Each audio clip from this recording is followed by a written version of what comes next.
Hey, everybody. Welcome for a special little Thursday night. The football game on TV sucks. So look, I'm going to talk a little Lions and Buccaneers throwback this week. Talking to my good friend, Hello, everyone. Brendan Sherman. Brendan, of course, Yes. You and I met just a few weeks ago, week 2 at the dog park. Boca Chica, Seminole. It was love at first sight. Yes, you had your Detroit hat on. Yep. And I had some Bucks gear on. I was like, hey, we're playing you guys in week 6. And this guys is a big talking game. ball right away, huh? Loved it. I think. I mean, and Alasia's beautiful wife, but she was like, I love the fact that she's like, well, that's just Brendan, me and Brendan. He wants to talk ball. You can tell. She gets annoyed by it. So her and I, we have this agreement now, or this arrangement, I guess you would say. Right. I told her she let me watch my Michigan games on Saturday and let me watch my Lions games on Sunday. The rest of the days are yours. And that's so it's no more red zone, no more, fantasy tracking, no more watching all the, SEC and Pac-12 games for the end of the night on Saturday. It's, Michigan and Lions, which is fine because, we're both, we're competitive in both areas right now. So that's it.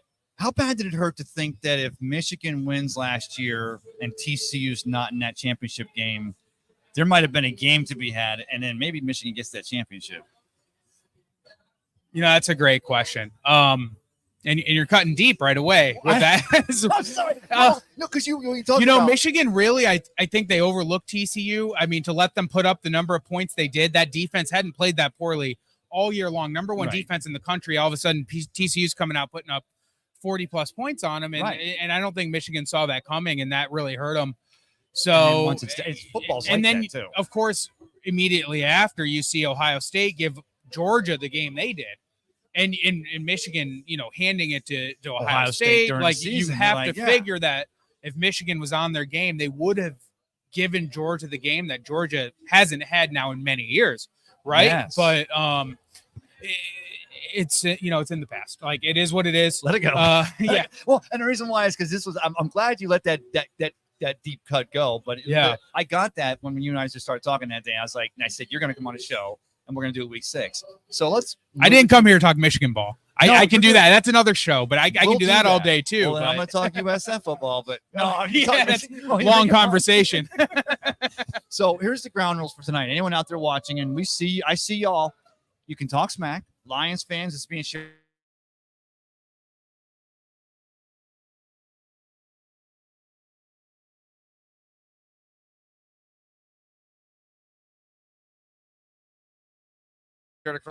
Also, here's the thing: since the realignment of the NFC Central in 2002, when the Bucks go to the South and you guys move to the North, so since it was 2002 was the realignment year, all we ask is that the smack that you run, the smack that you talk tonight, has to come from before pre-2002 or still be relevant today, right?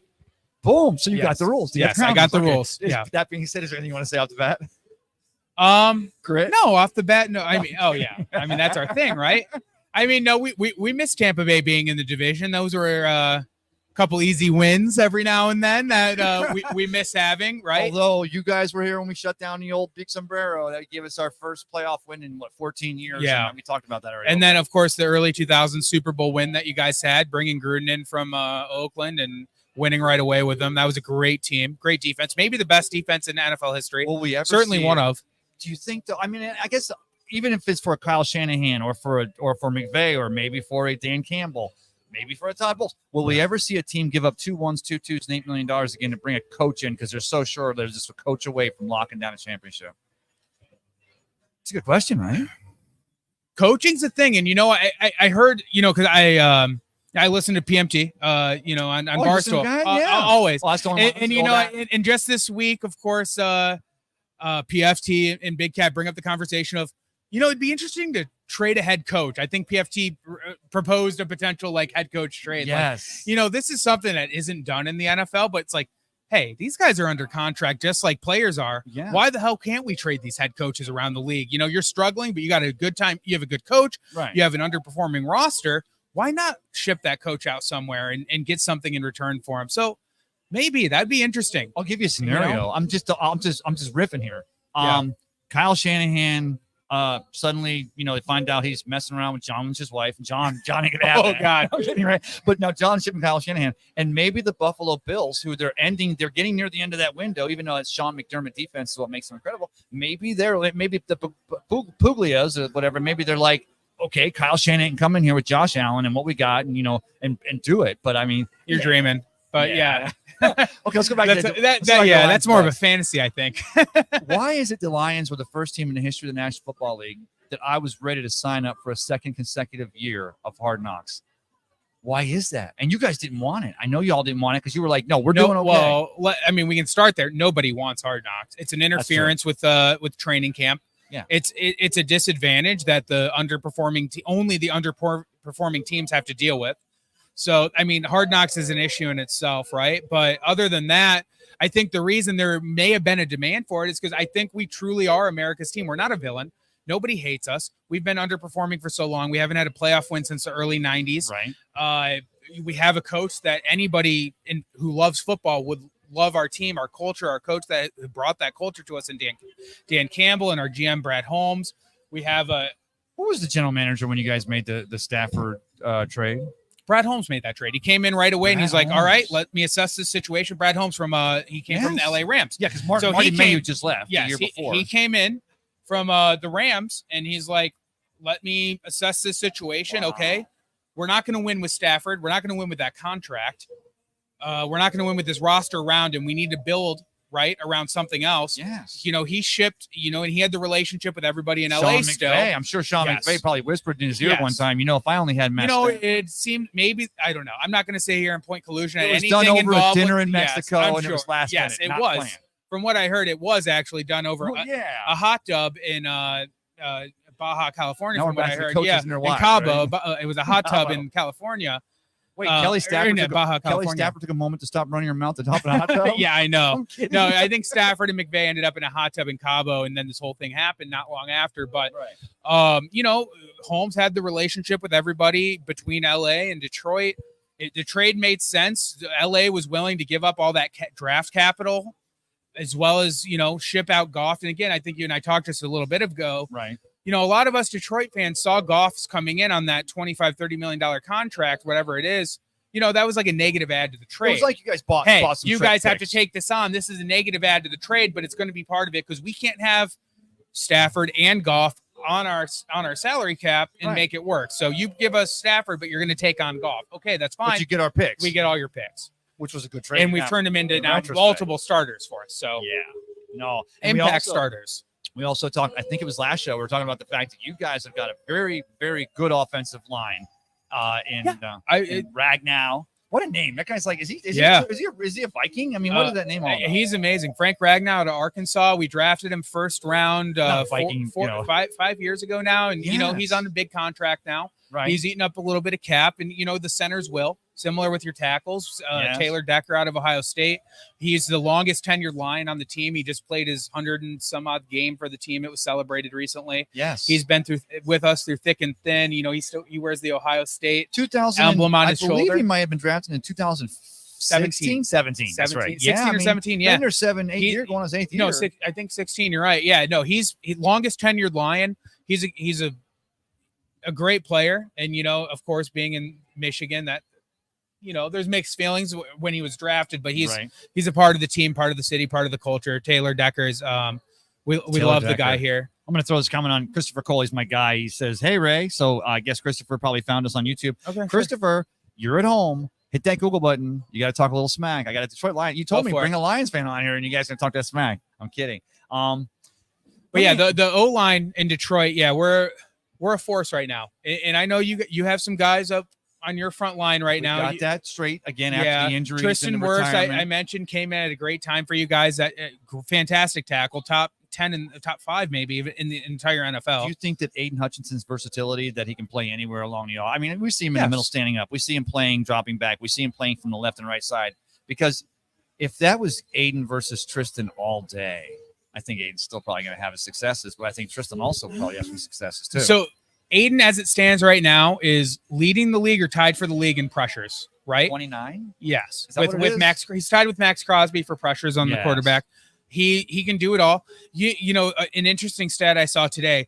You realize Aiden Hutchinson being drafted in the same class as Sauce Gardner, who was last year's Rookie of the Year, Defensive Rookie of the Year. Right. Aiden Hutchinson has twice as many career interceptions in the NFL as Sauce Gardner for the Jets. He has 4 to Sauce's 2. amazing. And let's be honest, the one-handed interception he had. Yeah, another, I mean, that's and probably. He got rocked on the hit by Yes. what's his face on. But he jumps right back up again. I love this guy. He sat out a drive and then came right back in. I mean, but he's so tough. Yeah, I mean, he's so tough, and of it's course, the grit. It's that grit. It's that grit. Detroit grit. I think it's the Hutchinson family genes, but we'll go there another time. Sure. Yeah. I had to cover that again. Let me. You already said that didn't like having him, so you're a little bit younger. I may have did a little bit of homework. Born in 1990. Okay, a lot of homework. Wait, Yes, 90? You're Okay. right. Yeah, because I remember we left the division in 2012. But yeah, so in 97 when we played our last early memories when we played you guys a couple times a year. Yeah. Did you get to go to those games when they came to Detroit? Or any of those games? So I did see. I did have a chance to see Tampa play in Detroit back in the Silverdome days. Yeah, so Pontiac Silverdome. Silverdome, throwback, 80,000 plus odd, capacity great stadium. It was a big stadium. I did a lot of we could Thanksgivings never there. Fill it, but no, but I mean, that's the reason why you guys got the games. And no, I asked that because Buccaneers fans, I talked about the fact that we closed the Big Sombrero, that playoff victory 20-10 in 97. I talked about the Barry Sanders, the one shoe. I go all the way back to, oh gosh, I'm talking Eric Hipple. I mean, I go back to, I'm trying to think Herman Moore. I mean, that's not that Herman far back, Moore, yeah. What a great guy. Not only a great receiver, but what a and great he's still person. involved with the organization today. Yes. He goes to every game. He's still a big part of Detroit culture. Him and his family still live in the area. Is that the reason why it was such a big deal when Calvin Johnson and the way it went? Because I totally agree with the organization. And no offense to Calvin, but you retire, which is great, but you got to get back that bonus bag. I mean, you're not going to get that or walk with that money. Yeah, no, that's funny you bring that up. It took them up until this past year to finally come to some agreement and settlement over that remaining money. Again, and they both seem to be okay with it. Calvin has made so much money. And oddly enough, and I know this is a PG-13 podcast, Calvin has made so much money off the local marijuana industry in Metro Detroit. Calvin Johnson is a big partner in multiple grow industries, dispensaries in the Metro Detroit area. He's going to make more money off the medicinal and recreational marijuana industry in Metro Detroit than he will have ever off of his Detroit podcast. So he's I don't feel bad for Calvin when it comes to you got a comment in here. I don't feel bad for I don't feel bad for Calvin when it comes to the money side. I know he felt a little bit slighted there with that bonus. It was taken away from him. I think they came to a settlement. It is what it is. But obviously he's in good standing with the teams. He's been going to the training camp. He's been coaching these young receivers. He goes to the games now. He's been on this. You've seen him on the sideline. So everything seems to be in good spirits at this point. And I asked that because you said with Herman Moore being involved in the Ford family, and you're like, it must be important to them. They want to not just be winners on the field, which for years and years, you questioned that. I mean, Lions fans, just like Bucs fans did, but now the relationships with their former players and the fact they realize that having that relationship and keeping those avenues open. Yeah.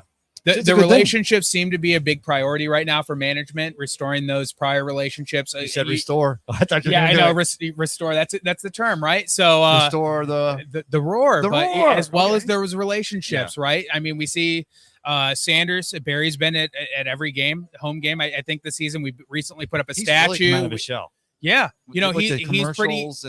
He seems to be pretty outspoken in support of the Lions. Recently, we put up a statue for him outside of Ford Field. Yes, there was a ceremony for that for the home opener. I mean, hell, if the Big Sombrero was still up, we'd have put a statue out there for him. He had so many touchdowns here. I bet he probably has multiple statues around the league. What a great career! What a great short career that guy had. Well, he was and to think back in Oklahoma, Thurman Thomas was backing up. OK State. OK. Oh, yeah. That was bad. That was a slip of tongue right there. I mean, I just don't want to offend anybody who may catch up. I have been enough. Yeah. I have been enough people. Let's talk about this week's game.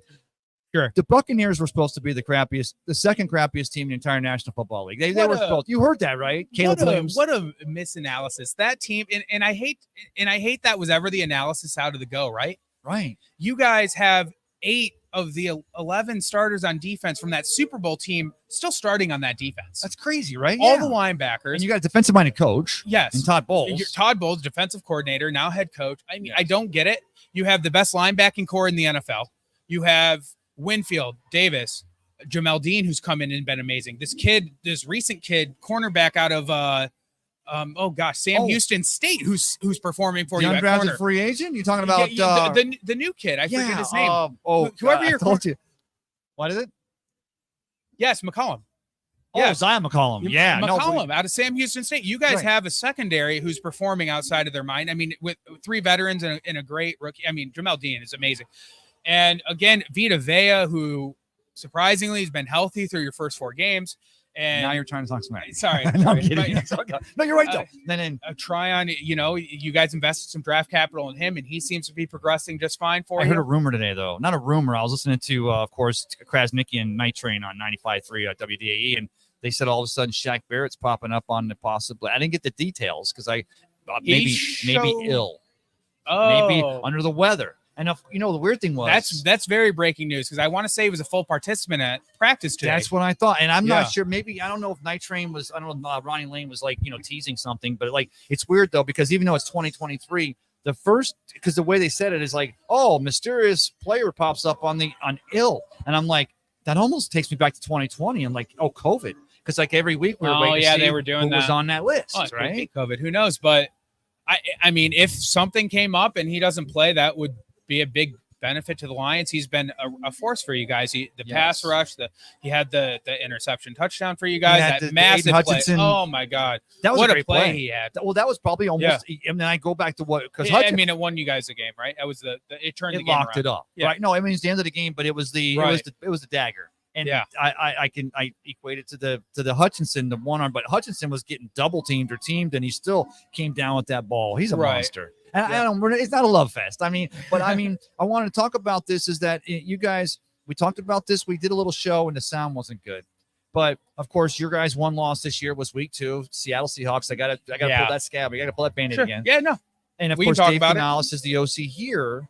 Yes. So I wondered, have Lions fans thought at all about the fact that because Dave Canales coached Geno Smith last year and the fact that he saw how Pete, Carroll kept them in that game or maybe a game plan they had against the Lions there in Detroit, if you think that maybe are Lions fans at all worried that maybe Canales is going to be able to utilize that, like getting a little information behind the scenes? So, sure. I mean, and I'm sure he's watching the tape. I'm sure he's watching the tape from that game, right? Right. I would say some things as a Lions fan and the optimism, things we have going for us, right? So Seattle's run game is, no offense, I mean it's it's far superior to what you have going in Tampa right now. Right. Kenneth Walker had a hell of a game. You have that backup Charbonnet in Seattle who had a hell of a game as well, and they made some things happen on the ground. Yes. Nobody else has been able to run the ball on us other than Seattle since then. So, and I don't think that with Rashad and your other personnel that you're going to be able to really get the run game going as much as Seattle was able to against us this upcoming Sunday. So it's going to rely on the pass game. So let's look at the pass game that you guys have going. You have Mike Evans, who's questionable, limited in practice this week. We really need to see if he's going. Right. If he is, yes, that's going to be a problem. If it's just Godwin, we can isolate the risk, right? Yes. But, with Baker, the way he's able to make plays and how Baker's kind of, again, turning his career around, it seems like, I know it's only been a handful of games, but Baker, yes, he had early success in Cleveland and started to struggle, goes down to Carolina, starts on short notice, obviously struggled with horrible weapons around him, but then goes to Sean McVay. Sean McVay can get things done with him. In 3 days. In just a few days, right? No. He leads comes in 3 days short notice and has that fourth quarter victory of the Raiders. Yes. Yeah. And here's the thing about the fourth quarter drive to win the game. It was amazing. So, and they're talking about this today. The Bucs were breaking down some film, and they're talking about the fact that Baker has the play. They had a big play in a victory they had earlier in the season where they purposely had him step. He had like 9 seconds to throw the ball, but they have purposeful step ups. Like he'll drop back and he'll step out, and he's reading it. And the thing that worries me about that is because Aiden Hutchinson's he's going to get there quick. You're not going to have 9 seconds on our and he's D-line. not coming in a lane. And he's it's not wreaking just havoc. Yes. Yeah. So it's like, now all of a sudden I'm thinking, no, we've got to be a little more. We've got to get that running game. The Bucs have to get a running game going because Hutchinson, you got to get them ears pinned back a little bit. Well, the mirrors are going to be pinned back. You got to figure out a way to slow that guy down. Yeah. Well, and it goes both ways. Do you have any hints how we can do it? So I will tell you right now, Detroit is going to be the best defense you guys have faced so far this season, even over the Eagles, even over the Saints. Well, we played the Eagles too on Monday night. And the Eagles. I mean, they're just a superior offense. I have not. I mean, you guys have been good, but I didn't realize that defense. I see the dogs on that defense. Is it the secondary? guys are a little I banged up think there. we're 3 deep now. I like our linebacking core even, and we'll talk about that here in just a little bit. But I think that defensive front, Ali McNeil, Isaiah Buggs, and now you have Hutchinson on one side, you have John Kaminsky on the other, the commissioner as we call him in Detroit, right? And he seems to be stepping in. He came back to play in Detroit. He could have gone anywhere in the NFL and got paid far more. He came back to play in Detroit on a discount for us this year. And Kaminsky has been going in, and he's had some. Not this past week, but prior, he's had some high PFF player rankings ratings week over week. So he's going to be a problem. So I think the D line, you're not going to have those 9 seconds for Baker to get, make decisions and find those open guys. It's going to be quick decisions. I figured that, but I also wonder now, of course, Jared Goff depends on that play action so he can be the assassin that he is. Yes. And you already talked about our linebacking with the sideline to sideline. I think that helps us makes you guys a little more one-dimensional, if you will, in the running game. I don't know, though, if that's going to be possible because I forget you guys got a dog at running back this year, don't you? We do. We brought in David Montgomery, 3-year, $18 million. A guy is leading our league. And, I mean, our rushing stats are the best they've been as a franchise ever. The guy is putting up, I think, 6 touchdowns over the last few weeks. And, was even out a game. I think he has 7 rushing touchdowns on the season, a multi-100+ yard games. He's a dog, and he's the guy we brought in at free agency. We actually spent a 12th round overall draft pick, 12th overall pick on a running back out of Alabama, and Jahmyr Gibbs, who right now is questionable for Sunday's game. But if that guy plays as well, you have a 1-2 punch that I think Tampa needs to be on the lookout for. It's the hammer and the speed. I mean, literally both. But I was looking at that and I'm like, he's a wrecking ball, David Montgomery. And paying what we paid for him, we're going to use the guy. We're going to pound it down your throat if we can with him. The guy's getting 19 plus carries per game. I think 2 weeks ago we had 30 carries for the guy, which is leading the NFL, I think, in carries at this point, even missing a week. It's incredible what he's getting done. Who's Ben Johnson? I mean, because you guys you started off last year. Great question. Because, this guy's phenomenal. And his offense, he's got you guys in the top 10 in both offense and defense, which is why you guys are one of the darlings in the league this year. I don't know his background. That's a good question. I'd have to Wikipedia that. Boston College, right? I didn't go that deep, but I'm looking at it. No, I did do a little research on Ben Johnson. It done. Players play for him. They play for him. They like the fact that. So, go ahead. I was going to say with Ben Johnson, right now we're leading the NFL in 20+ points scored per game consecutively, even more so than San Francisco. I think we 5 games, is it? No. It dates back into last season. We're like 10+ games with over 20 points scored per game. I mean, we went on a run there at the end of last season as well. Right. I mean, that's when Johnson took over play calling duties. And so our offense has been scoring points under Ben Johnson. I think we're leading the league in trick plays, which is interesting. Really? Yeah. We're getting on successive trick plays as well. We're doing a whole lot of stuff. So be on the lookout. You never know what'll come. The thing that worries me, I'll tell you guys right now, the Buccaneers kryptonite is, I'm going to tell him, guys, he's not going to go talk to Dan Campbell. They already know. They already know. I'm sure they do. I'm sure. No, but the thing is that if we don't get that initial pressure or we bite on that play action, of course, you've seen the Bucs get burned by Will, Mr. Trubisky burned us on 5 wheel routes a few years back. So, but the thing is that that's what this game comes down to me as far as our defense is stopping the run and making you guys become one-dimensional, and then we can dictate where Goff is going. But you guys are still going to feed. You guys are still going to get off. It's going to be tough. I mean, the game plan for Detroit is going to be starting off with the run, and we do have the offensive line personnel to do it. I mean, I know you have Vita Vea. I know you have Tryon. You have the linebacking. We have Elijah Casey coming in here this week. Now, this dog. Have you seen this guy? No. So he comes from Pittsburgh. He's our first-round draft pick. I know the name. The name. I remember I went back to the Miami game in the preseason. I haven't seen him play yet. He's a dog. He's a total dog. Okay. And he's not where you got where Via's going to go ahead and just bull rush you straight up the middle. Kalijah's going to dance a little bit. He's going to use moves on it. But, you got him going in with Logan Hall and Joe Tryon-Shoyinka. And, of course, Shaq Barrett, we're going to have to find out what's going on there. So that would be a big thing from the left end. Because then we have Patrick Connor, who happens to have been a Lion at one time. I don't know if you knew that. Patrick O'Connor actually drafted by the Lions in 2017, like the 6th round. Yeah, I'm not trying to didn't stick around too long then. Well, no, he had to come here to get good. Yeah, no, of course. No, but the thing is that Kalijah will get in there a little bit. But if you guys find that running, and that's how Detroit used to have success against the Bucs back. Well, and the Bucs sucked back in the day. I mean, going way back. Don't hate me on that one. But you guys had to, Barry Sanders would run, or at one time it was Billy Sims would have the run. Yeah. And you guys had a successful run, and of course that would open up the passing game. So. Right. Yeah, and that will be the game plan. We're going to try to take advantage of our our strong offensive line. We're going to start the run game early, and that'll hopefully open up the play action, on those third downs. And we're not a team that's afraid to go for it on fourth as well. If it's fourth and short, you can expect us to be going for it. I think Dan Campbell, he's a player's coach. He is. And, he makes the call to go for it on fourth down, and Ben Johnson's got an arsenal of plays to be able to get it done for us on fourth and short. So is Aaron Glenn a genius?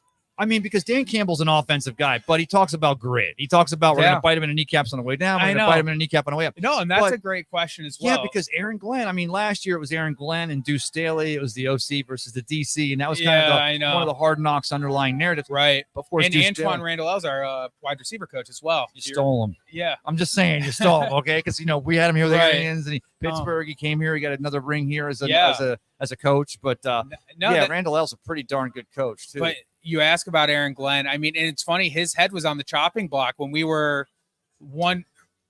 No, ma'am. Sorry. You know what? Y'all have a good evening.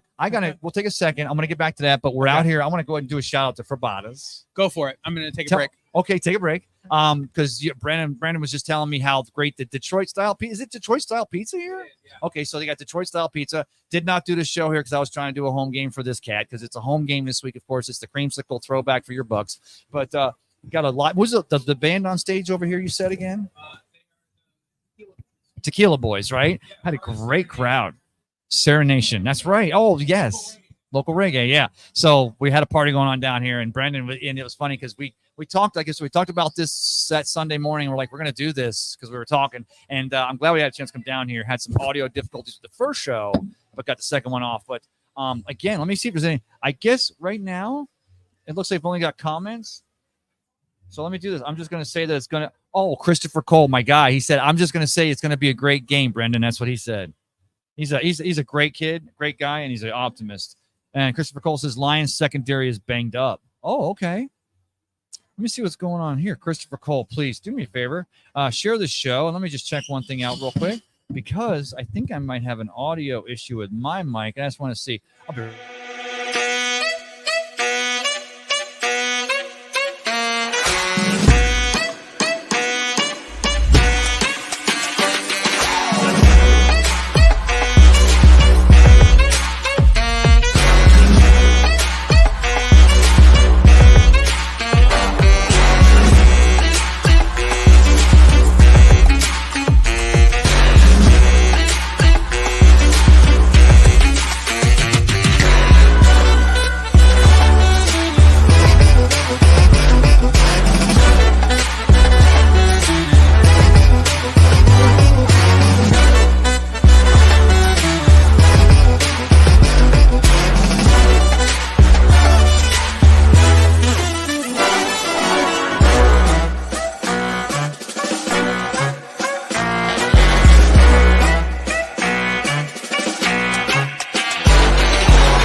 Yeah, we're back. So we were talking about Aaron Glenn, right? Aaron Glenn's where we left off. Yeah, defensive coordinator. And, I think what I was about to say is, interestingly enough, when we were opened up last season with all those losses, Aaron Glenn's head was on the chopping block, right?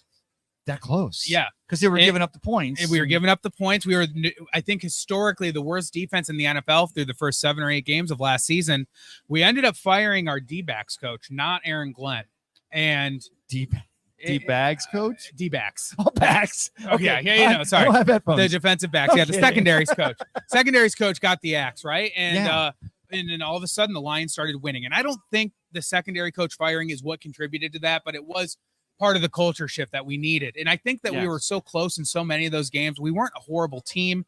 We just started having the things go our way. We started to dial in the things we needed to. We made the fewer mistakes, started capitalizing on the opportunities, and those translated to wins very quickly, and we went on that run, almost making the playoffs. Aaron Glenn, with the defense improving with that, ended up, being the star of the show. Aaron Glenn then went on in the offseason to have head coaching interviews, around the league. Similar with Ben Johnson. Both of them had interviews for head coaching positions around the league last year, which is – and truly believe both Ben Johnson and Aaron Glenn will Could be have been head hired. coaches. Oh yeah. Will be in the future head coaches of NFL organizations. Ben Johnson before Aaron Glenn, at least. And when you guys start the season so terribly last year, was Deuce Staley calling the plays originally last season as the OC? Or no, Ben Johnson was always the play caller. was he? He but was. just when he took over more fundamental Well, ownership of it. I don't know if you remember, if you look back at the statistics earlier, our offense wasn't the problem. It was truly the secondary and that defense, and that's why we got the firing. We were a top offense in the NFL through the first 6 games of last year. We were putting up the points. Jared Goff had the wide receivers dialed in. Amon-Ra was getting all the catches, the yards, the touchdowns, similar with, Hawkinson was still at Detroit at that time, and he was doing well, which, the opportunity popped up to offload him and flip him into a draft pick, which we've capitalized on as well. Some genius moves have been made. I mean, from Jared Goff all the way on down. But and Hawkinson goes to Minnesota. Yeah. Good tight end. Great tight end. Doesn't have to highest paid tight end in the NFL. Yeah. By the way. I mean, he's and buried a lead in Minnesota this year. He's having basically a great season. Yeah, and of course now with Justin Jefferson being out for 4 weeks, they're going to lean on me even more. I'm sure. Yeah. But I'm just what they've done with draft capital in a way the Detroit Lions have taken it and turned it around and went and got this offensive line. I'm all around the place, but you talked about the fact that it wasn't so much the offense's fault; it was the defense's fault. It was, right. Early last year. Well, whereas for the Buccaneers last year, it was those injuries and the loss of the personnel on the offensive line. They couldn't. The Bucs could. The Green Bay Packers came down here in the third week of the 2022 season, and they basically came to our place, and they had us taking IVs by halftime. Now, I don't know if you realize that, but back in the day, well, before you were born, one of the ways the Buccaneers would try to get jiggy. Kill you with the humidity, right? And of course, there's a reason why you guys are on the west sideline, which, have you heard about the weather for Sunday's game? It should be clear. It should be clear. High 70s. Cool. It's high 70s. Yeah, that'll be nice. That'll be nice for both sides. Yeah, but hopefully a cool front coming in Sunday morning. Yeah, but what I was getting at is that we're not going to have so much that, we like to put you guys on the eastern side of the field and use the heat against you. And with the 4 o'clock, of course, the first flex game of 2023. That helps us as well. Yeah. Oh, it does. It does. Okay, end this thing right now. I'm kidding. Let's talk about you talked about Jared Goff and talking about getting him that contract. And of course, the Buccaneers are in a position now where we got Baker Mayfield playing for $4 million, another $4 in incentives. I know. What a deal you have on him with the way he's playing. Do you think that, and maybe his camp says no, we don't need it, but do you think, just as a fan of ball, that maybe the Bucs maybe Jason Light's already reaching out to the Baker Mayfield camp and saying, look, it's not going to get a whole lot better after the season, but so far we love what we see. 102% QBRs, 80% completion or 76%, actually 67. But we'll offer you the chunk of money right now, and then we can always go back and. I would say if Baker is the guy you want here going forward, get it done soon. If you want him at a discount, otherwise it's not going to take long for Baker to think very highly of himself and for his camp and his agency to come in and want that money. Yeah. So if you think he's the guy, I hope the Bucs get it done soon for him. Yeah. Because I know he came in on a prove it deal, right? And he wanted to come here as much as we wanted him, which I'm glad we did. Yeah. I've said this, and I wasn't trying to be smart about this, but I would have taken Kyle Trask. I would have given that the shot. I think the kid's got some talent, but there would have been a lot more bumps in the road. Right. But I'm so glad we had Baker Mayfield came in here, and he's showing the reason why he was the first overall pick of 2018 is because, the guy's a baller and the team likes him. Yeah. And that's what you got with Jared Goff also with the Detroit Lions. We do, but I mean, going back to Baker, I think you just nailed it on the head. The guy knows how to get it done. He's a baller. He's a football player. He's got, and I hate to use the term for him, but he's got grit. He knows how to move the ball. A guy that you want on that fourth quarter, come from behind 2-minute drill drive, right? Baker is the guy that can get creative. Yeah. He can get it done in a lot of different ways. Right. He understands defenses. He can read them well. He's got great instinct. He's a football player. Yeah. And he's got a ton of reps and snaps. The guy, for as young as he is, for as many reps that he has, is astonishing. He has the experience, and for you to be able to get him right now on the deal you have him at a massive discount. And the production he's giving you guys at what you're paying for him is the reason you have the defense you have. It's the reason you have Mike Evans, Chris Godwin on the contracts that you have. Yes, Tristan Wirfs. The others got Jensen, who's on IR, but he's still getting paid. But you guys have a lot of pieces, right? And you can afford the discount at quarterback. Yeah, but you're getting the production of somebody who's worth far more than what you're paying Baker. Oh yeah, it's crazy. I want to talk about contracts, but more importantly, because I don't. Yeah. We have a lot of time. I wanted to ask you, what do you hear as far as maybe there's nothing you hear, but maybe people Lions groups you talk and chat with, Sure. and people what do you hear about what are you expecting to have for attendance at the stadium on Sunday?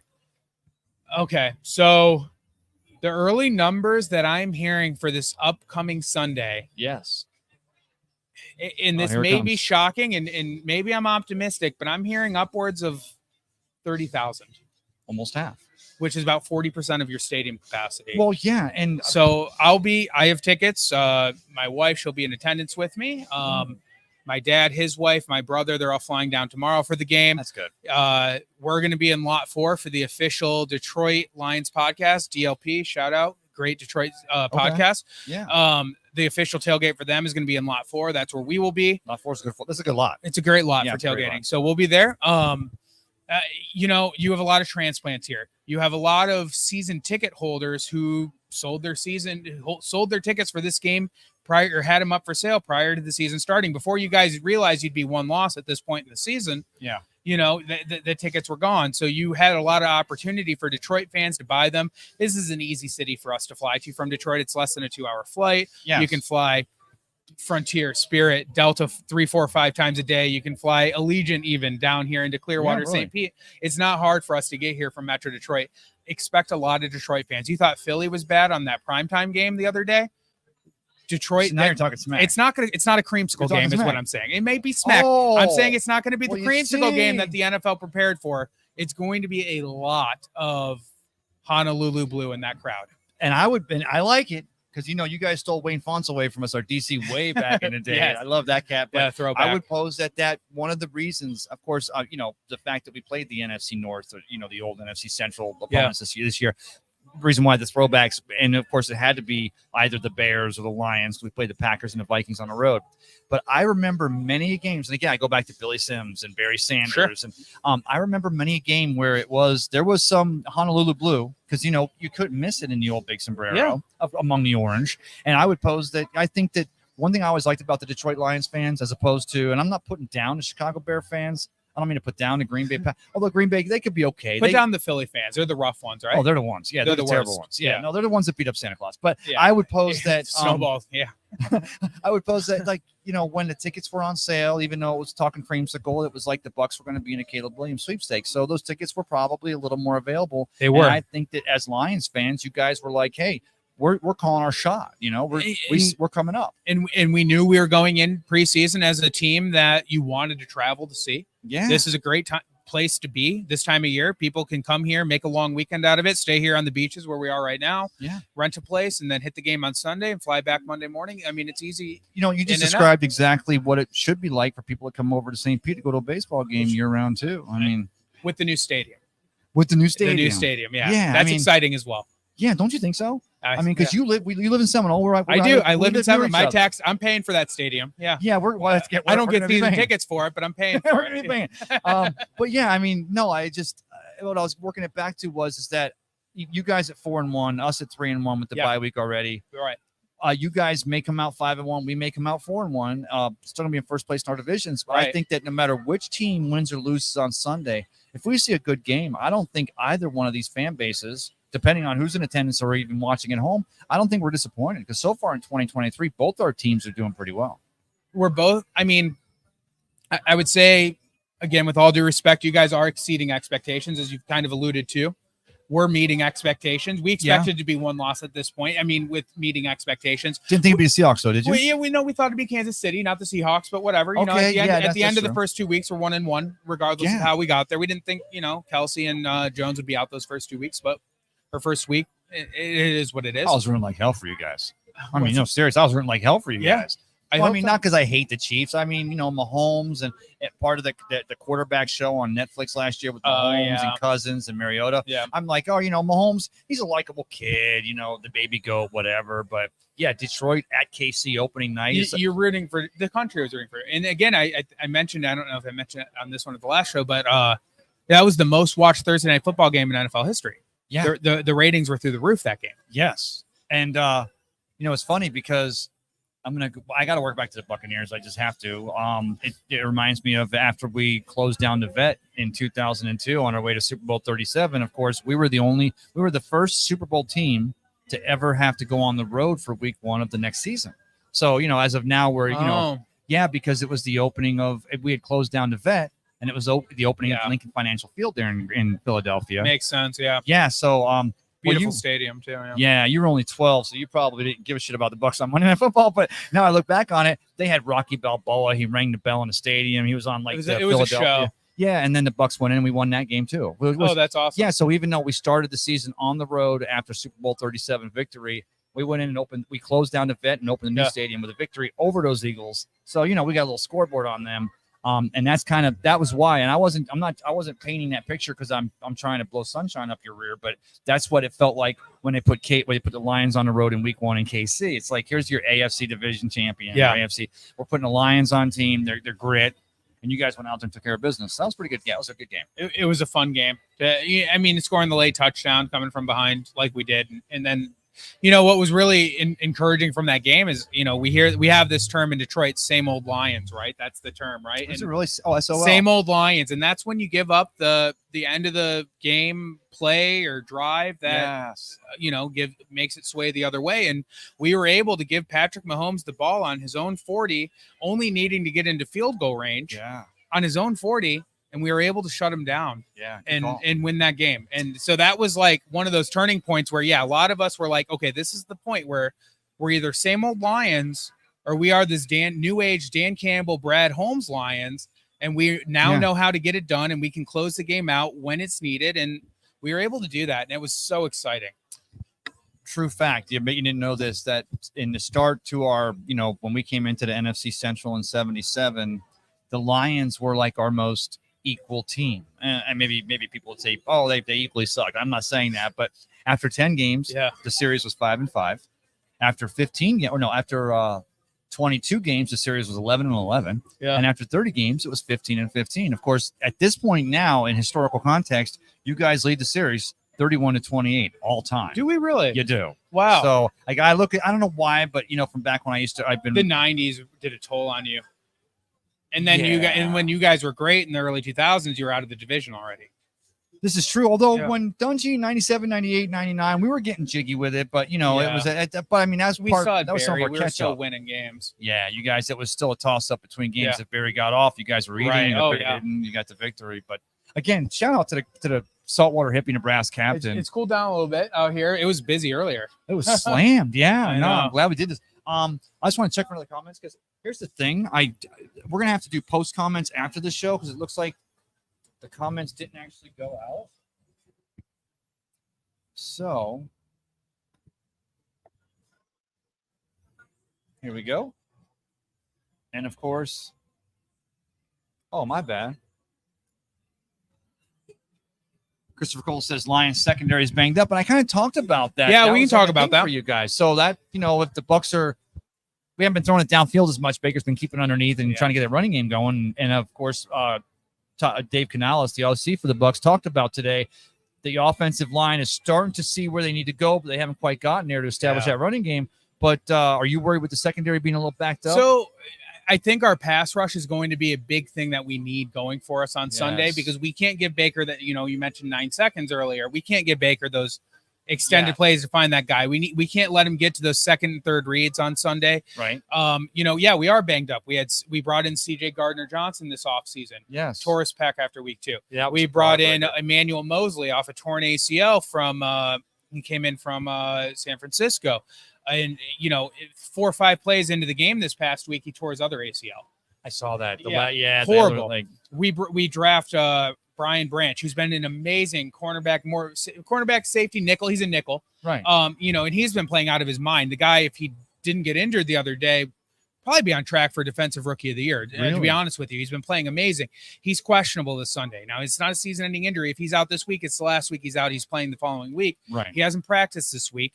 We'll find out more tomorrow at 4 p.m. on Friday at 4 p.m. if he's going to be playing. He will be traveling with the team. Good. So, hopefully Brian Branch can go. I will say our secondary, though, we have good personnel still. We still have Kirby Joseph going. We have Jerry Jacobs going. We have Tracy Walker III going. We have We have good guys, and Cam Sutton, who we brought in as well out of Pittsburgh, I believe. Cam Sutton, he's played damn near every snap on defense this year. Who's a great lockdown corner. He's, we'll throw him on Godwin, and if we do and have him shadowing Godwin the whole game, Godwin's going to have a somewhat quiet day, I'd imagine. I have a saying, and it goes without saying, is that a good front end makes up for a bad back end. And the fact of the matter is, when you have those dogs like an Aiden Hutchinson and you got the pressure up front, it does give the secondary a little more chance to feed. So you guys and you guys have had injuries, though, but you continue to have that pressure up front. And, of course, we do. We predicate our front seven as our strength of our team. I mean, we got Chris Godwin and Mike Evans. They all have rings. They all have a ring. And that's just it. So, of course, again, stay tuned for Shaq Barrett. I want to hear what's going on there. But let me ask interesting that you say that about Shaq Barrett. I didn't realize you're gonna have a sweet dream tonight because of that, aren't you? I hope so. No, I don't wish injury or ill on anybody, but never. I mean, Shaq Barrett, he's an impact player. And but as well are your two Washington boys, right? Your Vita Vea and James Adams, and Joe Tryon-Shoyinka. Yeah, they're both out of Washington. These guys are great as well. And shout out to Washington. They're joining the Big Ten with my Michigan team this next year. But are you worried about this? Let's go ahead and transition because we were college. It's came up 3 times now. Sure. There's been so many great the Red River rivalry. We won't see that again between Oklahoma and Texas. Baker Mayfield's Oklahoma team Sooners previous, unless they meet somehow. And there's a lot of things, but there's also, like you said, with Washington jumping in with Michigan. At the end of the day, I can see Michigan Washington Huskies being almost more of a rivalry than I guess almost feels like bad to say this than Ohio State Michigan. With as saturated as the Big Ten's becoming, Michigan and Washington are only going to be playing against each other once every 2-3 years. So it's not going to be an every year thing. Michigan will only be playing Michigan State and Ohio State every year, I believe. Those are the 2 guarantees. Yeah, from here on out. And, it's funny, Michigan goes into this year, and I know they're number 2 in the nation. They're blowing everyone out, and everyone says, oh, they've never played anyone. They haven't played anyone. They're blowing out a bunch of nobodies. Yeah, sure. But you know what? Nebraska on the road was supposed to be a tough game, right? Yes. And as well, Minnesota should have been better than they were. Michigan State coming up here in a couple weeks, they were supposed to be a good team. They have a culture problem, we'll say. We'll keep it light, PG-13. They have a culture problem at Michigan State. It's after 11, right now. but no, it's good. They have a culture problem. These were supposed to be tough games. Michigan was supposed to have a tougher schedule than they've had. Right. You're right. Michigan at this point in time, they're only going to have 3 tough games, right? They're going to have Penn State on the road. Right. They're going to play Maryland and they're going to play Ohio State. That's going to be at home. My wife and I are flying back Thanksgiving weekend. We're going to the Michigan-Ohio State game. Very excited for that. You went to Central Michigan. I did. But fire up chips.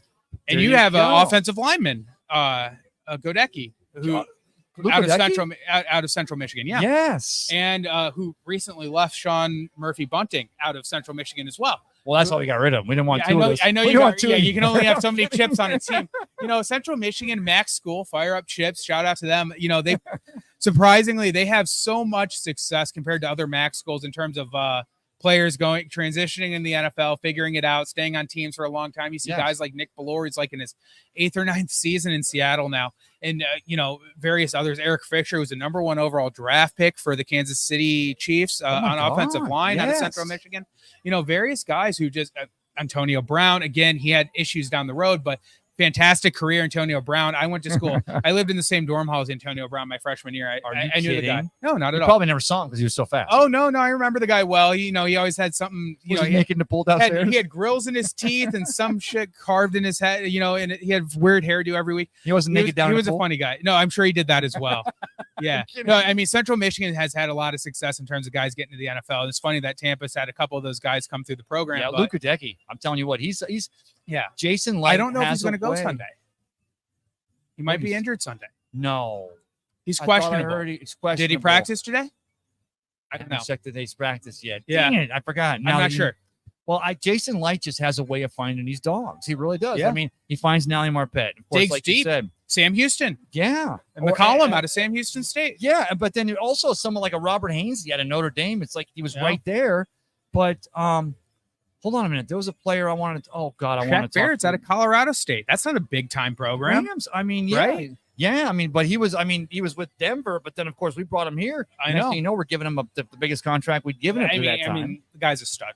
Amazing talent. Yeah. Impact player.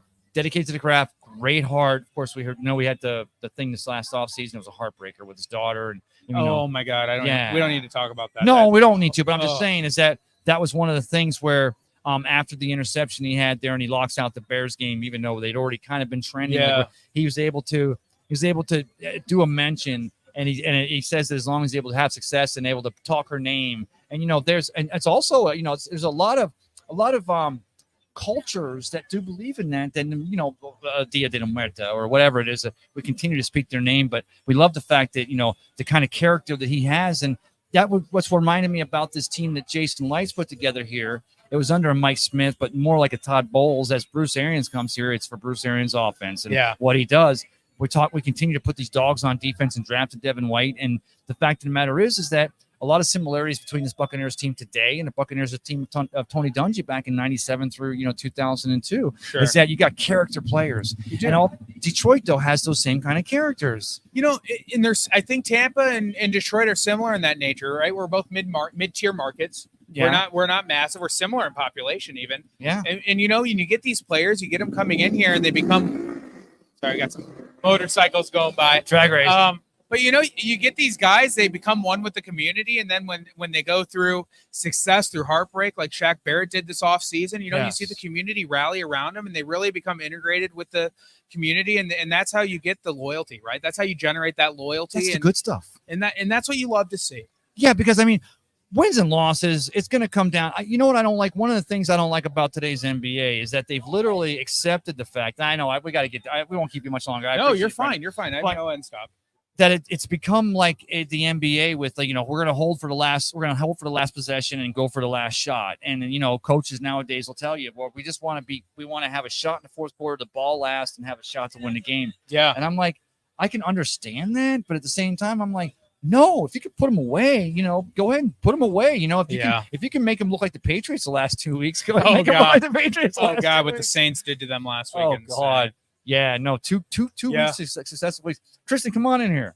This guy, isn't this the offensive lineman from the Osceola Warrior, JV? Come over here. Come on in here. So what are your thoughts about the Buccaneers game this week versus the let's talk about that. We haven't talked about that enough.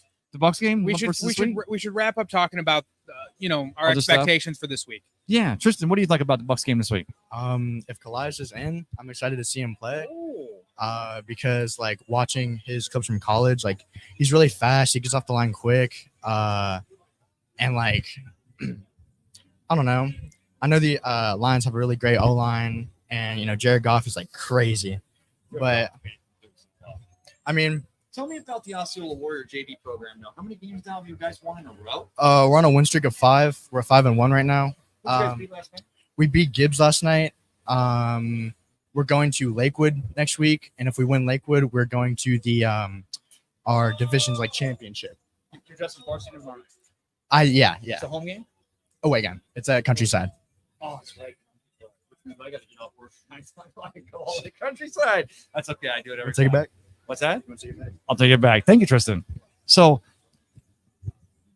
there's going to be so many things about this show. What we're going to end up doing is you and I are going to look at the show. We're going to break it down. We're going to realize the parts we were great and the parts we can make better. And we're going to be doing this a lot more because I talked about the fact, again, I'm going to work it back because I just have to. It's my best Detroit game of all time. When we closed the Big Sombrero, the playoff game, 97 playoffs, and all the times we played the Lions and being in the division and competing for the division, I've got a strange feeling, regardless of the outcome of Sunday's game, that we are going to see you guys again in the postseason. Really? We're lucky enough to. I think we locked the South down. You guys, I think, are going to lock down the NFC North. Well, one of us would have to be a wild card to be able to play each other, right? Because it'll be a division winner versus a wild card. Well, I'm assuming the Eagles and the Rams, or Eagles and the Niners, but don't forget, we go out to San Francisco in 3 weeks or in December. So yeah, we can take care of them. We can go. We'll take number one. You guys have to come here. If it's division winner, then then we'd have to be a wild card. And who's competing with us? Packers? Not really. No. Yeah, I don't know. I like the optimism that we play again. I don't know if we will. Championship game. It would have to be a championship game or a second round game. So we'll see. Divisional game more an NFC championship game. That's what it would have to be in the way I see it, because I think that both of us have to be a division winner, right? Yeah, well, no, and you're right. But let me ask you this then: regardless of what happens on Sunday, then does that mean if we see you guys in the divisional round of the championship game, do we have to by regardless of what happens this week, this Sunday, 4:25 at Raymond James Stadium, do we have to once again put on the throwbacks? Because I mean, it would just be the Bucks and the Lions. It would take us back to the because if the game is here, yeah. I mean, yeah, the creamsicle thing is cool. Well, if you guys choose your home uniform, if it's there in Detroit, we can wear any one of our. Can we not wear a throwback uniform if we choose? Oh, you have to wear aways. We have away throwbacks. Yeah. You'll have to throw it away, throwback on. I think we'll see. We would love to host you guys up in Ford Field if it comes to that. Oh my gosh! Tell you what, and you have the personnel to do it, right? You can win a first round game. Yeah, well, but we're going to have to play incredibly well to be able to even have the opportunity to host a second round game. Yeah, but you guys have been trending up all along, and that I think that might be that's like the big worry, right? Is we get to that point where you talked about the fact, and that's one of the reasons why I had coming into the season when they were predicting the Bucks to have such a bad season. I'm like, wait, you guys realize that 3/4 of this team just got that ring 3 years ago. They know what it takes, and you do. Well, there becomes that moment where you do a gut check. And I think that this Buccaneers team has the character, the coaching, and the leadership to get that gut check. But I think for your Lions, I think it's a little easier because you guys are on the way up. You already anticipate that gut check to come, and you haven't had to already make it. I mean, you talked about how you did to get over the SOLs and all, but I mean, truth of the matter is, I think your best days are still ahead. I just don't know about this Sunday. Oh, so let's talk. We haven't talked enough about this Sunday. Okay, this Sunday. So right now, I believe the line is -3.5 Detroit as of today. 43.5 over and under. Yeah. So the reffing crew on this game, they don't throw a ton of flags. Do not tell me it's what's his face again. Who's that? Oh God. I can't remember. That's Sean Hockey's the head carrier, whoever it is. Okay, because I had they don't throw a lot of flags. So if I would do anything, if I'm a betting person listening to this, I'm going to bet on the over for this game. You think? Because we're not going to see a ton of flags thrown. I don't think you're going to get a whole lot of holding. So, if Hutchinson's getting held off the line and Baker gets that extra time and it translates to points, which it likely will on both sides of the ball, right? Same right. With, the pass rush on your side, you have Shaq Barrett and try and you guys have your guys. I think it's going to be a higher scoring game than we think. I think the over under right now is low 40s. Mid-low 40s. It's 43.5. Yeah, no, seriously. Right. So so I'd be betting on the over. So, but 3.5 I think is about right. I mean, they're expecting a dogfight. It's going to be a field goal, or it's going to be a one-score game this weekend. And the thing is, I don't have a problem with this. I've been I hate to use the term sloppy topping a little bit, but I've been giving love where love I think is due. But you guys favored at 3.5. Isn't that actually saying you guys are like favorite at 6.5? Because the home home team usually gets a 3-point swing, usually for just being a home team. Well, we don't set these lines, Vegas does, right? And you got to figure, what are they taking into account? Do they realize that this stadium could potentially be 30-40% Detroit fans this weekend? Is that, what's the volume going to be like? I mean, what's the atmosphere and the environment in Ray J going to be like this weekend with the number of Detroit fans that are coming out? I don't know how much of that's taken into account. 3.5, I do think that's a fair line, all things considered. Yeah. Okay.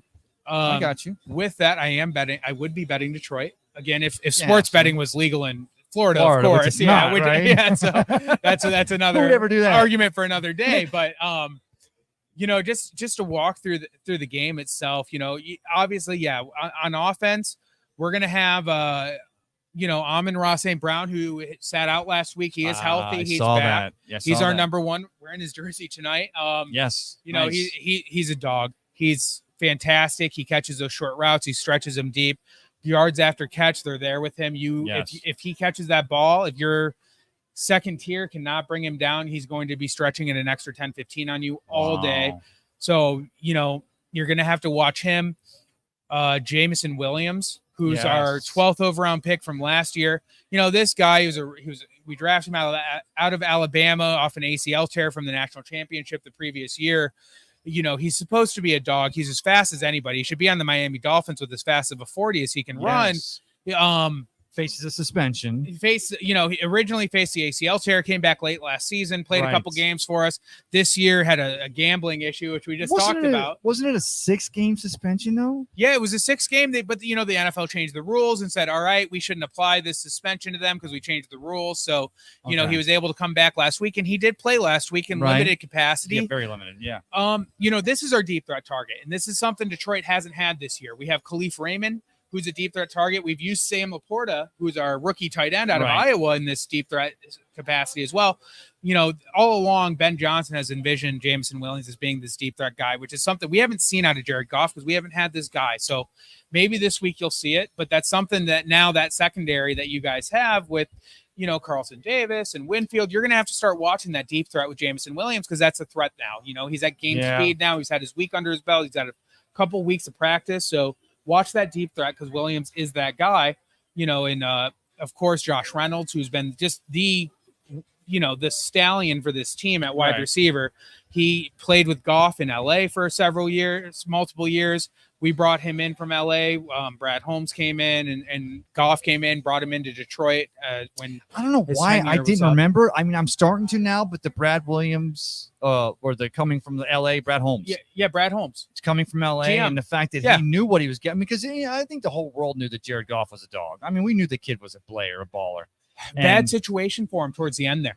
Yeah, well, same thing with Baker with Cleveland. I mean, the guy plays through a hurt shoulder in 20 after the playoffs, and then he gets sent down to Matt Rule's trying to save his ass in Carolina. Doesn't do it. I mean, he's had some bad breaks, but maybe the nickname for this game should be the heartbreak or the bad break quarterbacks battle. I mean, it kind of is. That's the theme of the game, right? Yeah, Jared Goff and Baker Mayfield, similar pass, not identical pass, but similar pass. Jared Goff is going to be able to find these wide receivers. So I really hope that your defensive front for you guys. Oh, we're good. Yeah. Our tackles are healthy too, though. We have Decker and Swell. I know. Who are both healthy off the ends. They're going to be limiting Shaq Barrett and Tryon's pass rush. So yes, it's going to be tough for you guys. Hopefully that you're able to get to Goff quickly. Otherwise, he's going to find that guy, in the play action, and he buys him an extra second. But he definitely needs to play action though. And that's what we do. It's the only way to. I know it's what you do. I mean, I respect that. I mean, you guys are not in the top 10 in both offense and defense, which, by the way, when I just look at that stat, I'm like, you wonder why they're one of the darlings. And I liked it. Like I told you, I was one of the people that was rooting for it when before they wanted to go with, Aaron Rodgers and the Jets. And they were like, maybe it's going to be the Detroit Lions again on Hard Knocks. And I'm like, yo, let's do this. Yeah. But go ahead and let's give out. You already talked about how you'd bet if it was legal in the state of Florida. Give me a prediction for the score on Sunday. Oh, man. So, I think a lot of things are going to go. I don't think you're going to see as many flags. I think we're going to run up the scores on each other, honestly. Yeah. We gave up over 40 points, right? High 30s, 40 points to Seattle. Yeah, sorry. No, you're good. You're good at it. Yeah, so Seattle ran up the score on us. Even Carolina that last week. Maybe that's part of us running up the score on them. We let them score over 20 on us. Right. We're going to hit the over. It's going to exceed 50, I think. I'm going to go with maybe it's like your 38-31 type game. I don't know, 38-30, like something in there. Okay. I think there's going to be movement of the ball. I think the reffing crew is going to allow a lot of the roughness to go around. You're going to see, and that goes both ways, right? I mean, if they're not calling DPI, it's, the pass falls incomplete and that ball doesn't move down the field. But at the same time, you're buying quarterbacks extra time because they're not going to be calling holdings either. So yeah, I do think that you're going to see, somewhere in that ballpark. Well, you talked about in the 4 to 5 games the run of 20 or more consecutive points that the Lions currently have going. The Buccaneers in 3 of their 4 victories this year have kept the other teams below 17 points. So that's, I know, and that would be by far the most points Tampa's given up. I looked at that the other day. I mean, your defense is doing better than our defense in terms of points given up. We gave up a lot to Seattle. We gave up, surprisingly, sizable points to Carolina last weekend, and you guys haven't given up points to anybody other those than ones Philadelphia. Against Carolina, that was already in Phillip duty. I mean, that was we let Bryce Young score three passing touchdowns against us. Little Bryce, you gotta let the kid have a little fun. Let him have fun. Give him some confidence, Probably hurts him more than it helps him. Letting that guy get some confidence. But So you said 38-31. So you 38-31 maybe? I mean, and that's insane. That's expecting a shootout. I mean, realistically, yeah, 35-20, 35-30. I don't know. Yeah, I think it's going to be somewhere in that like 50 to low 60s range. Now I got to go with the Bucks. Okay. That's the way I mean, I would, if I was betting, I'd still go with the Bucks, but I'm seeing 27-24 because the thing is, I see where the shootout can happen, especially if the refs let them play. It's a 4 o'clock game. It's a shootout roughing crew. That's why I say that. Yes. Yeah. But just the Buccaneers, the way they do is, and we're gonna have the creamsicle, we're gonna have the throwback, even though we're gonna have and that's gonna. I hope you realize that the Hawaiian blue, it only adds to the throwback atmosphere, which is one thing. We haven't changed our colors. You guys have. Well, no, I know, but that's why we go back. But it always, growing up as a child, it was I saw the Bucko Bruce and the creamsicle versus the Hawaiian blue. Sure. I loved it. It was always it was a great game. And I won't lie to you, the reason why I loved that game was because that was one of the games that there was always available tickets for, because both teams are having a little bit of issues. So Sure. it was like I saw all of well, the irony is, though, I told you Barry Sanders, Walter Payton, Billy Sims. Right. There were some games back there where maybe the other teams weren't Charlie doing so well. Sanders. Remember him? Oh, yes. Tight end for the Lions. Hall of Fame. Ron Hall. Remember Ron Hall? The name sounds familiar. Yeah. He was our tight end, and you guys took him, and he had a very successful post-Buccaneer career there in Detroit. Yeah, no, it's okay. Yeah, these guys all played against each other. Wayne Fonts, you stole Ron Hall. I know. Marty Mayhew. There's history. Yeah, exactly. You guys, so there's some history here. No, it's going to be fun this Sunday, and I love that the NFL pushed the game back to 4:25 so that we can optimize the number of people who can watch this game. Yes, it is going to be fun. It's the first time they flexed a game this whole year, by the way, which speaks volumes over what these teams are at this point in the season, right? Yes. You have two division leaders, right? Who, I mean, Detroit was expected to be a division leader, at least towards the top. Yeah. But you guys are turning heads, and you should be extremely optimistic over where you are right now at this point in the season. I know that getting that early bye, anybody would consider as a disadvantage, but the fact that you got it going into this Detroit game is an advantage because you guys were hurting. And I look at your defense. You've had all your linebackers play all 4 games. Vita Vea play all 4 games this year. Jamel Dean sat out a game. It was either Winfield or Davis. I think Davis sat out 2 games this year. Yes, he was out 2 games this year. Yes. All these guys are back. They're healthy this year. You guys are, for this week, you guys are going to be in the driver's seat in terms of injury health capacity. And I didn't mention it at all in this podcast, but unfortunately, news today out of Detroit, our star rookie tight end, Sam Laporta, who we drafted in the 2nd round at Iowa, calf injury. He's now questionable for this Sunday. Ouch. 3 touchdowns in the last 2 weeks. But he's also been as integral a blocker as he has been a tight end receiving. And now he's questionable. This was going to be the very first game in Ben Johnson's career as head coach or offensive coordinator of the Detroit Lions, where he was going to have his full wide receiving core and tight end core healthy and playing for a game. And then all of a sudden, Laporta ends up on the injury list. Yeah, but the way you've responded to Ben Johnson, the way I love when it was Amon St. Brown. Amon talked about the fact that he could tell from the very first meeting when he was breaking things down, not only the passion that he had, but he knew everything. They realized what he was saying was general information. He comes from a good family. He's a smart kid out of California. Him and his brother both, who plays in Chicago now, Green Bay to Chicago. Yes. I listen to their podcast every week. It's kind of entertaining. Yeah. It's entertaining. Yeah. No, they're my take's good though. Oh, I listen to PMT. All the time. I got Chris Mathis podcast is fantastic. Of course, Chris Mathis is the executive producer for Ronnie and Night Train. But pardon my take, that's the number one PMT every is great. week. Yeah. So the St. Brown Bros, they do a podcast with the 33rd team. They release it once a week as well. So Equanimus Brown, he's a wide receiver for Chicago Bears, and then his brother Amon Ra. Amon Ra went to USC. Equanimus went to Notre Dame. What a Mr. Universe. Exactly, the dad. Taught the way to condition. I love it. I know. He raised those kids well out of California, so they're a fun family. So if I do come over to Tampa on Sunday. You should. Lot 4. I'm going to come by Lot 4. I'll be there. I'm smoking a brisket overnight. I'll have some brisket for you. Yeah. Okay. Oh, I'm definitely there. Yeah, Tristan, you should. You got to get dinner on yourself on Sunday. Is that okay? I want to thank you so much for coming on, and please tell that beautiful wife of yours thank you for sharing with me, even though we got the audio. She's good. She's in bed. She's long in bed. All right, brother. Well, anyway, thank you so much. I'm gonna go ahead and end this thing. Great. Yeah, for sure. We should do this again. Yeah, let's go ahead. Let me just do this real quick. I want to make sure there's no more comments. Christopher Cole said Lions secondary's banged up. Yes, he did. And let's go ahead and Y'all remember how I end every one of these things? Everyone needs to know someone cares. Creamsicle Throwback Uniforms weekends, whether you're a Lions or a Buccaneers fan, be the one that lets them know that you're the one, because someday they're going to let you know, and you need that brother's check. Have a great evening, everybody.